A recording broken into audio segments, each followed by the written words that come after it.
This is an archaeological site in Gobustan, Azerbaijan. It's also known as the Caspian Gates or the Gate of the World.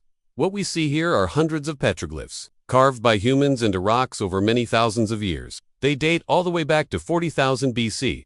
In fact, scholars now believe that prehistoric cave paintings across the world may have functioned as an ancient internet, a vast web of communication used to share knowledge about everything from local plants to dangerous predators. As hunter-gatherers, people traveled from place to place, following herds of animals or ripening fruit. This period is known as the Younger Dryas, which lasted from 13,000 to 9,000 years ago. At its onset, temperatures rose dramatically, leading to the melting of the ice sheets and rising sea levels. Around 6,000 years ago, humans in Mesopotamia developed the first known writing system. This allowed them to measure time more accurately and efficiently. It also led to the development of new technologies, such as the sundial and the water clock. The printing press was invented in China around 2,000 years ago. We have inherited the knowledge and experience of all the humans who came before us. Biggest mysteries of the Egyptian pyramids, or check out, how do we know the earth is round? Despite all the evidence, we have developed new technologies and techniques to help us manage all of this information, and we have created new systems and structures to help us organize and make sense of all of this data. But despite all of this, we still struggle to manage the information that we have. We still struggle to find the right balance between order and chaos, between structure and freedom. We still struggle to find the right balance between tradition and progress. But perhaps that is the eternal struggle of humanity. Perhaps it is up to each generation to find the right balance between all of these forces and to create a world that works for everyone. The task is daunting, but it is also exciting. We are the inheritors of the knowledge and experience of all the humans who came before us. We have the opportunity to build on their achievements and to create a better world for future generations. The challenge is ours to meet. This allowed humans to reproduce written materials more easily, which led to the spread of knowledge and ideas. It also led to the development of new technologies, such as movable type and the printing press. The telegraph was invented in the early 1800s. This allowed humans to communicate over long distances almost instantly. It also led to the development of new technologies, such as the telephone and the radio. The internet was invented in the late 20th century. It allows humans to access information from around the world at the touch of a button. It also allows us to communicate with others around the world instantly. Writing allowed humans to communicate information much more efficiently than before. We send messages around the world instantaneously through invisible waves of energy. Yet we took this achievement for granted. Today, we live in a world full of information. We are constantly bombarded with news, data, and trivia from around the world. It can be difficult to sift through all of this information to find what is relevant and important to us. It is easy to feel overwhelmed or even paralyzed by the sheer amount of information available. However, if we take a step back and look at the bigger picture, we can see that this is nothing new. Humans have been dealing with an abundance of information for centuries. In the past, the problem was not having enough information.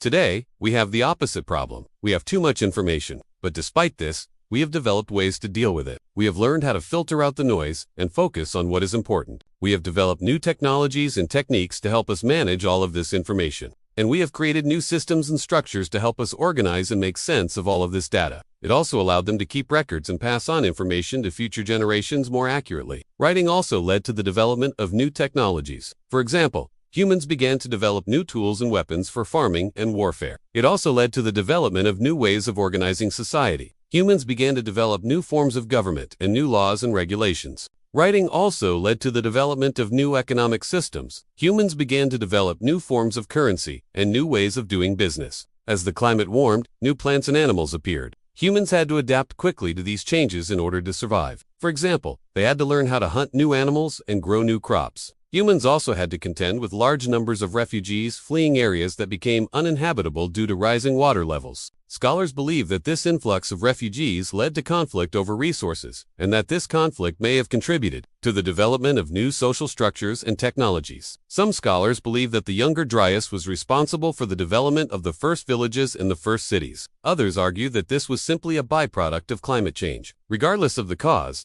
the transition from hunting and gathering to farming and trading led to significant changes in human society. If there was a more efficient way to get food in one area, people would learn it and then pass that information on to others. This led to the development of agriculture and eventually the first cities. Humans also began to specialize in different tasks and trade goods and services. Specialization led to the development of new technologies and new ways of organizing society. For example, humans began to develop new tools and weapons for hunting and farming. They also began to develop new social structures and political systems. Trade also led to the development of new economic systems. humans began to specialize in producing certain goods and services, and they traded these goods and services with other humans. This led to the development of new forms of currency and new ways of doing business. During the last ice age, humans spread out across the northern hemisphere. This process of sharing information allowed small bands of humans to survive in diverse environments from one generation to the next. People learned to adapt to new places and create new technologies. And wherever humans went, they left their mark. Cave paintings like those in Gobustan helped preserve valuable information for future generations. These images may have been used to record important events such as the location of water sources or the arrival of animal herds. Other markings indicate astronomical events such as solstices and equinoxes. Some researchers believe that these markings were used to predict the seasons and plan ahead for planting and harvesting. There is also evidence that humans in North America used cave paintings to record the locations of buried caches of food that they had collected and preserved.